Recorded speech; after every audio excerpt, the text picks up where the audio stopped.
आज हम पढ़ेंगे द मौर्य एम्पायर। तो टाइम वेस्ट नहीं करते, तो सीधा हम पढ़ते हैं इसकी रीडिंग। मौर्य साम्राज्य मौर्य राजवंश की शुरुआत चंद्रगुप्त मौर्य द्वारा की गई थी, जो एक बहादुर व्यक्ति थे जिन्हें उनके गुरु चीन किया और कौटिल्य द्वारा युद्ध कला और राज्य कला में प्रशिक्षित किया गया था।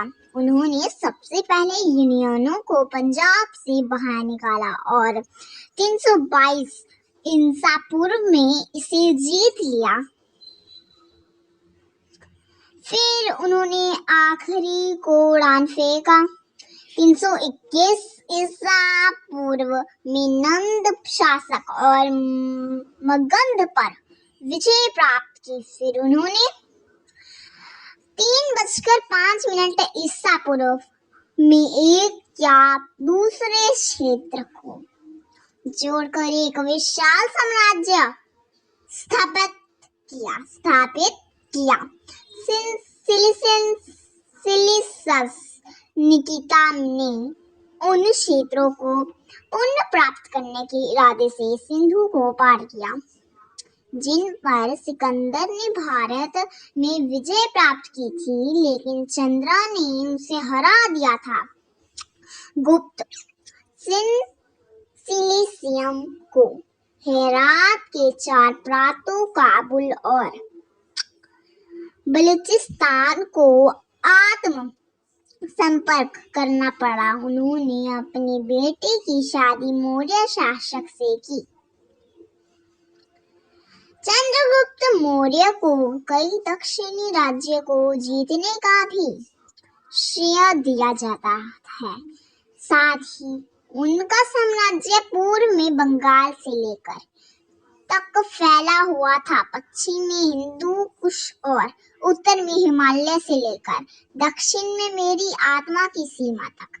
बिंदुसार 297 से 273 ईसा पूर्व में चंद्रगुप्त मौर्य के बाद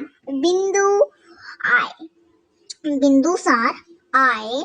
297 से 273 ईसा पूर्व उन्होंने दक्कन पर अपना नियंत्रण बढ़ाया।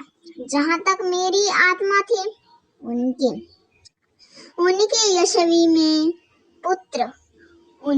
यशस्वी पुत्र अशोक ने उत्तराधिकारी बनाया।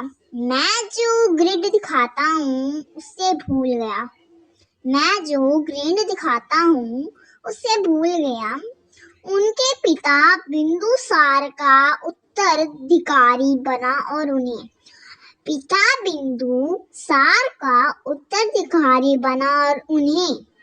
प्राचीन भारत के सबसे लोकप्रिय शासकों में से एक माना जाता है। उन्होंने India he served as the governor of अपने पिता के सपने के दौरान टकीला और ओडिन के गवर्नर के रूप में कार्य किया। बाद यही सिंहासन पर बैठे। 273 ईसा पूर्व में पिता की तरह उन्होंने लोगों पर अच्छी तरह से शासन किया और अपने साम्राज्य की सीमाओं का विस्तार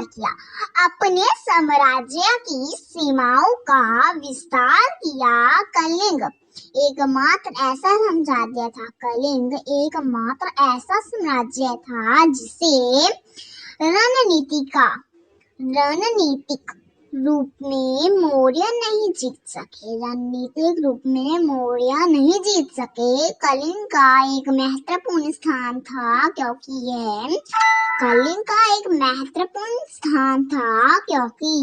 दक्षिण भारत और दक्षिण पूर्व एशिया के मार्गों को नियंत्रण करता था और समुद्र के रास्ते अशोक ने 261 ईसा पूर्व में कलिंगा पर कब्जा कर लिया। लड़ाई एक शोगलर्स के जीवन में एक महत्वपूर्ण मोड़ थी। खेल में मौत और विनाश के पोस्ट ने अशोक को बूढ़ा बना दिया। उसने फिर कभी युद्ध नहीं लड़ने की कसम खाई।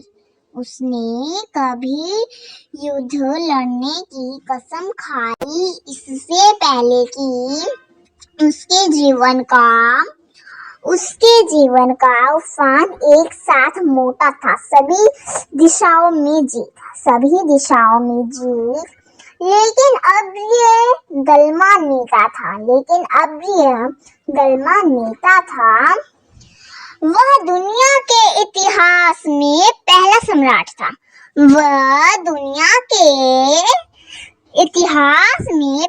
सम्राट था जिसने जीत के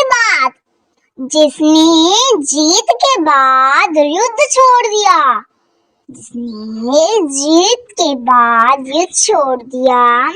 अशोक और बौद्ध धर्म कलिंग युद्ध के रक्तपात और विनाश ने जीवन नामक शो में एक बड़ा बदलाव लाया और वह एक बन गया बौद्ध धर्म के प्रबल अनुयायी। उन्होंने अपना समय, ऊर्जा और संसाधन बौद्ध धर्म के प्रसार के लिए संपादित कर दिए। उन्होंने अपना जीवन अपने लोगों के कल्याण की देखभाल में बताया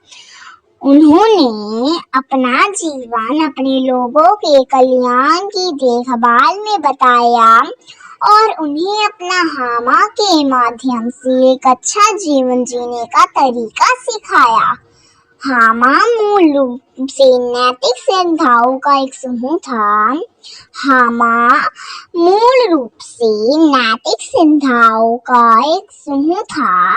जो आम थे सभी धर्मों के लिए। उनका उद्देश्य अपने साम्राज्य के लोगों को एक साथ लाना और उनमें सहिष्णुता, अहिंसा और बड़ों के प्रति सम्मान की भावना पैदा करना था। धम्म के मुख्य सिद्धांत अहिंसा या सभी जीवित चीजों को चोट न पहुंचाना, बड़ों का सम्मान करना था। करोड़ों लोगों के लिए सभी धर्मों के प्रति अहिंसुता, माता पिता और शिक्षकों के प्रति सत्यनिष्ठा, बचतकर्ताओं और नौकरों सहित सभी के